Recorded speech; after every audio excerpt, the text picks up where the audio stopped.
Have you ever wondered if the universe has, like, a specific literal organizational chart? Oh, an org chart. Yeah, a cosmic corporate ladder. And if it actually does, where exactly do you and I fit into it? Right, like are we middle management? Exactly, entry level. Or, I mean, are we just the raw materials? It's a fascinating thought experiment, really, because we usually think of spirituality in these very abstract, ethereal terms. Right, lots of energy and light and vibes. Yeah, exactly. But what if the mechanics of the universe were as rigidly structured, and maybe even as bureaucratic, as a multinational corporation? Well, that is the mission of today's deep dive. We are exploring a highly specific, very complex, and honestly incredibly structured spiritual framework from a text by Su Feng titled Eight Relationships Between the Greatest Creator and Human Beings. It's a wild ride. It really is. We're going to map out this entire cosmic hierarchy. We're looking at everything from the literal mechanics of karma to how this text claims you can actually tune your spiritual TV set to talk directly to the CEO of the universe. And it is a journey that gets incredibly granular. It outlines exactly who is in charge, who is pulling the strings behind the scenes, and the almost physics-like rules that supposedly govern human existence. Now, before we jump in, we do have to share a crucial disclaimer for you listening. Yes, very important. The source material we're looking at today contains some highly unorthodox theological viewpoints. It also includes specific and quite culturally and politically sensitive racial origin theories. So we want to be abundantly clear here. We are not taking sides or endorsing these viewpoints. Right, absolutely not. Our mission today is purely to impartially unpack the concepts exactly as they are presented in the original text, giving you a window into this unique philosophical framework. That's a vital point. We're approaching this purely as observers, Yeah. just examining the internal logic the author applies to this universe, regardless of how far it strays from, mainstream thought. Okay, let's unpack this. Because before we can even begin to understand how the universe reacts to the choices we make every day, we first have to understand who is actually in charge. And according to this text, who actually built us. Right, so the text establishes what it calls a blood relationship, but it throws out the traditional God the Father dynamic you might expect from a lot of Western religions. Yeah, it introduces a massive generational gap. It's incredibly specific. In this framework, the greatest creator is actually the grandfather. The gods are the fathers. The demons are the uncles. Wait, the demons are uncles? Yeah, the demons are the uncles. And humanity, we are merely the grandchildren. Wow. Okay, so how does that hierarchy actually play out? Well, that separation dictates everything about our existence here. The text explicitly states that the greatest creator has no fixed form. Amorphous. Exactly, the creator is completely amorphous. But humans, we have physical forms. We look like the gods. And the reason for that is the creator didn't make us directly. The gods did. Right. Therefore, human wisdom can never naturally reach the level of the creator. We can only ever reach the level of the gods who engineered us. And speaking of engineering, the text even breaks down human origins into this deeply segmented, staggered timeline. Yeah, it does. It claims the African and American Indian races were created first by the gods, then the Egyptians and European whites were created second. It describes the Asian yellow race as the third group, originating from a place it calls a pure land, acting as a variation of a dragon, following an evil god but carrying celestial genes. It gets very intricate. It does. And finally, the Israelites and Middle Easterners were created by a completely different god in the Garden of Eden. It is a highly categorized origin story. Yeah. And the text seems to use this staggered creation timeline to explain the vast cultural and historical divergences on Earth. Like try and explain why everyone is so different. Exactly. By claiming different groups carry different spiritual quote-unquote genes based on which specific god engineered them, the author is essentially attempting to literally trace the lineage of human thought. Wow. It's basically a bureaucratic explanation for why different civilizations developed entirely distinct religious paradigms. I am struggling with this CEO analogy, though. I mean, if the grandfather is completely hands-off and we aren't directly created by him, the factory floor down here must be total chaos. Oh, it is. Doesn't that make our connection to the ultimate source completely diluted? Are we just a byproduct of these middle managers? What's fascinating here is how this framework deliberately separates ultimate divinity from human flaws. By inserting this layer of middle management, the gods and demons, the text actually protects the absolute perfection of the creator. Oh, I see. So the grandfather doesn't get his hands dirty. Exactly. The creator remains pure and neutral. But to your point about humanity being diluted, the text argues the exact opposite when it comes to our protection. Because we are grandchildren, we actually hold a special privileged status. Well, grandparents do tend to spoil the grandkids. Like, they let things slide that the parents never would. The text literally leans on that emotional dynamic.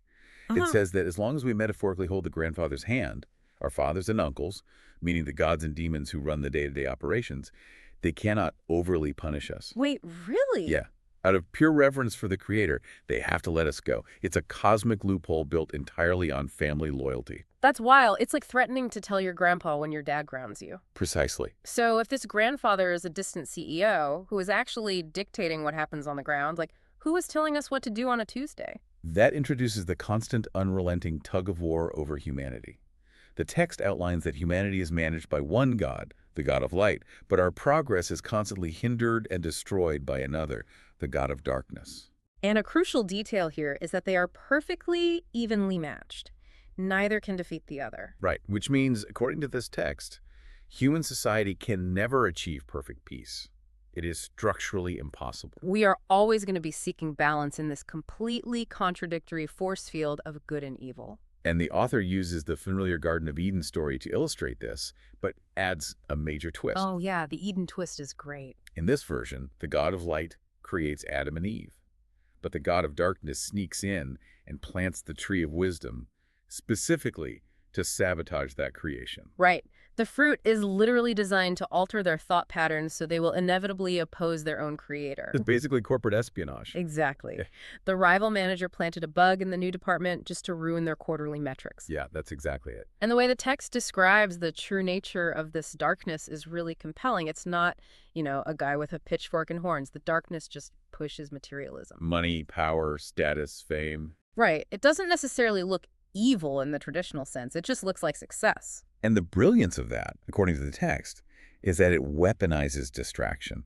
It keeps humans too perpetually busy chasing wealth to ever sit down and engage in deep contemplation. So what does this all mean? It's exactly like having two conflicting managers at your job. One manager wants you to focus on your long-term personal growth, your mental well-being, finding your true purpose. Right. But the other manager keeps dropping these. His solution was simple. He taught his disciples to give up worldly life entirely. You just refuse to play the game. You step off the board entirely. By renouncing the physical world, Buddha's followers escape both the light and the dark managers and reach what the text calls the Pure Land. So it's an escape hatch. Exactly. In this framework, the Pure Land isn't so much a physical zip code in the sky, but a state of absolute spiritual clarity, totally removed from the cosmic factory floor. You transcend the middle managers entirely by refusing to participate in their tug of war. Well, let's bring this back down to earth for a second, because most of us are still stuck down here in the factory dealing with this tug of war. If the CEO isn't stepping in to help, how do our everyday choices actually matter? That brings us to the incredibly strict, almost mechanical rules of cause and effect, the machinery of karma. The vending machine. Yeah, the vending machine. In this framework, karma operates with the cold, unfeeling precision of physics. The Creator does not micromanage our daily lives. Instead, the Creator set up what the text calls causal orders and procedures. Right, so we are given free will, and we get exactly what we ask for. The text basically argues that our current situation in life is entirely what we deserve. The universe hasn't taken anything away, and it hasn't given us a bonus. It's just reacting to the buttons we push. The text uses this analogy about a rabbit on the road to explain the precision of this machine. If you see an injured rabbit and you just ignore it, you don't help it, but you don't hurt it, then later, when you are hurt, the universe will ignore you. Neutral input, neutral output. Exactly. But if you heal the rabbit, What happens then? if you heal it, you gain what the text calls an extension and sublimation of your own life. Sublimation. Yeah, it's a slightly clunky translation, but what it really means here is a deepening or an elevation of your own life force. You protected life, so life protects you. Makes sense. However, if you take advantage of the rabbit, if you skin it and eat it, what you gain is the shortening and devaluation of your own life. You receive an exact proportion to what you give. And working this vending machine requires intense focus. Like, there's a fable the text mentions, the kitten who went fishing. Oh, the kitten. Yeah, so the kitten sits by the lake but keeps getting distracted. First, a dragonfly flies by, so the kitten puts down the fishing rod to chase it. Then a butterfly appears, so it chases that. At the end of the day, the kitten has no dragonflies, no butterflies, and no fish. Because the universe requires clarity of intent. Yeah. If you constantly change your mind, like you want to be an artist, then a CEO, then a politician, the text argues you literally confuse the machinery of the universe. It doesn't know what to give you. Right. The gods don't know which outcome to deliver, so you get nothing. Indecision breaks the machine. Here's where it gets really interesting, though, because the text takes this concept to a place of absolute, blunt realism. It rattles off this list of cause and effect that is almost jarring to read. Oh, it really goes there. It says, quote, "If you want to be a cheat, don't talk about conscience. If you want to accumulate wealth, you must value money over people. If you want to secure personal gain, don't care about principles." I mean, I have to pause here. Is the text actually endorsing bad behavior? Or is it just stating the cold physics of the universe?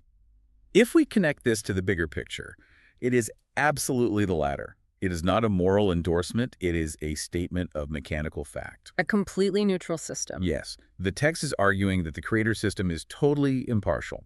It explicitly says, if you plant sesame, you cannot expect to harvest watermelon. So if you want the watermelon of vast worldly wealth, you just have to plant the seeds of valuing money over people. But you also have to accept the karmic result of that choice. The universe will give you whatever you relentlessly focus on, whether that's immense wealth, spiritual enlightenment, or even criminality. But it will simultaneously deliver the exact proportionate consequence of that pursuit. It's a closed-loop system.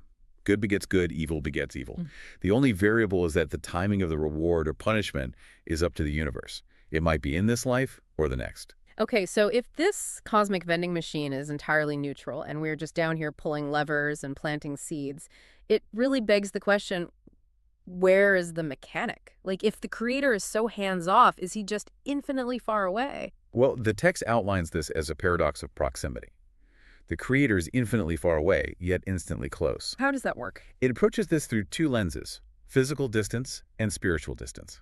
Physically, the text claims the creator's essence is in the zero world. We should probably define that. Yeah, the text is essentially describing a state of pure origin, devoid of physical matter as we understand it. Zero shape, zero form. It says the zero world is 36-dimensional spaces away. Meaning it's insulated by layer upon layer of reality, billions of light years, basically an insurmountable chasm. But spiritually, the text claims there is zero distance. It uses the metaphor of a finger in a brain. Okay, a finger and a brain. Right. A finger is physically located far away from the brain at the very end of the body. But the brain feels everything the finger touches instantly. There is no lag time. Oh, I see. So every physical or psychological activity we engage in is instantly felt by the creator, just as the finger sensation is felt by the brain. We're interdependent. Exactly. The text also compares the creator to the ocean and humans to the fish swimming within it. We are literally submerged in the creator's spirit. And realizing that dictates where you sit in what the text calls the three realms of life. Yes, the three realms. The first realm is worldly success, becoming a billionaire or a president. The second realm is the carefree wanderer. This is when you realize that worldly success is actually just heavy baggage and you step back from the rat race. And the third realm. The third realm is true understanding of the universe, accessing that pure land we talked about earlier. The text says that when you reach this third level, watching world leaders and billionaires fight over power is like watching little kids playing house. It just looks silly to you. Exactly. But I have to push back on the text's logic here for a second. Go for it. The text uses another analogy about a TV signal. It asks, if the creator is always with us, like the ocean around a fish, why can't we feel it? And the text says it's because our wisdom level is too low. We are like a low-quality or untuned TV set. A black and white TV can't receive a color signal. Right, even if that signal is filling the room. It's a matter of operating on the wrong frequency. But let me stop you right there, because if we are exactly like a finger connected to a brain, why do we need to tune in like a TV set? A finger doesn't have to meditate to feel the brain, it just happens naturally, biologically. That's a fair point. So why is the spiritual connection portrayed as being so incredibly difficult? Why do we have to work so hard to realize we are in the ocean? This raises an important question about the difference between existing in a state and being consciously aware of that state. Okay. According to the text, the baseline survival connection is always there. just like the finger. You are breathing and alive because of it. But your conscious awareness of the entire body of the grandfather is limited by your wisdom. The author points to Einstein and quantum mechanics to explain this gap. Wait, how does quantum mechanics fit into this? Think about it. Gravity and quantum mechanics are always affecting us. We're constantly bound by their laws. But truly understanding them, being aware of how they bend space and time around you every second. That takes a genius. Right. That requires a massive leap in intellectual frequency. Even Einstein himself struggled with quantum uncertainty. The text argues that the deeper, more profound, and closer to absolute truth a concept is, the harder it is to grasp without the exact right mental frequency. Oh, I see. The universe isn't hiding. Our receivers are just poorly tuned. The signal is constantly broadcasting in 4K, but my brain is a 1990s tube TV. That actually makes a lot of sense. So since we need to actively tune our frequency to connect with this cosmic brain, how exactly does a person do that on a practical level? Like, how do we dial the cosmic number? The text is very clear on the tools required. Meditation and prayer.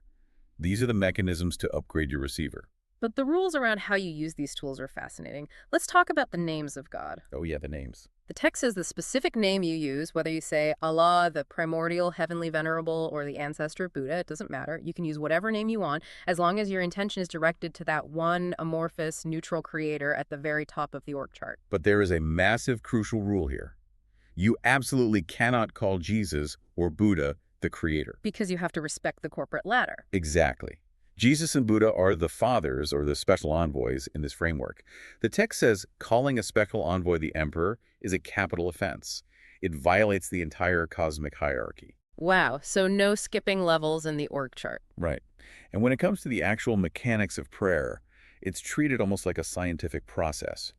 Prayer must be silent and deeply personal.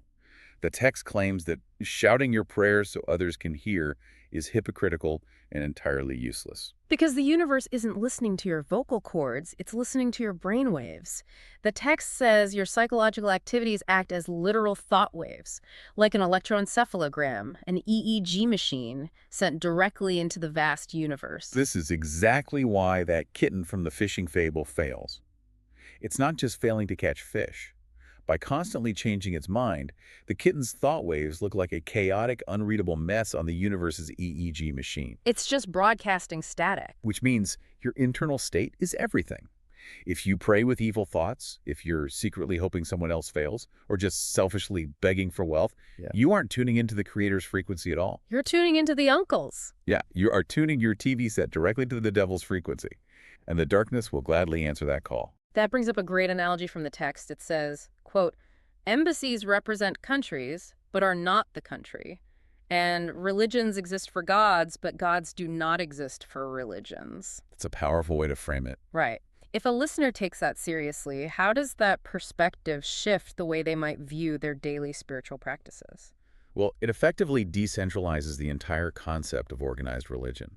If institutions are merely embassies, then going to a building or following a specific ritual is just visiting the diplomatic outpost. You're not actually in the country. Exactly. Yeah. The text is arguing that true, profound communication doesn't happen through the bureaucracy of the embassy. It happens via silent, internal thought waves directly to the grandfather. It makes the connection radically individualistic. It strips away all the middlemen, which is so ironic considering we started this deep dive by mapping out an entire hierarchy of cosmic middle managers. It is. The framework outlines this massive, complex hierarchy of the universe, but then hands you the exact tool, silent, focused thought waves to bypass the entire factory floor and speak directly to the top. So let's recap this incredible journey. We started by realizing that in this framework, we are the grandchildren of the universe, shielded from total destruction by a cosmic family loyalty. We explored the endless tug-of-war between the middle managers of light and dark, where the darkness just tries to keep us distracted with materialism so we never look up from our desks. We unpacked the strict vending machine physics of karma. We learned how indecision confuses the universe's EEG machine and how we reap exactly the seeds we plant, whether that's sesame or watermelon. And finally, we learned that despite being 36 dimensions away in the zero world, we are as close to the creator as a finger is to a brain. provided we can upgrade our internal TV sets to cut through the static of the world. It's a remarkably comprehensive, intricately designed system. It really is. So I want to bring this directly back to you, listening right now. Consider your own internal TV frequency. Based on the mechanical rules of this framework, what kind of thought waves are you quietly broadcasting to the universe right now? Are you broadcasting clarity, or are you the kitten chasing dragonflies? Exactly.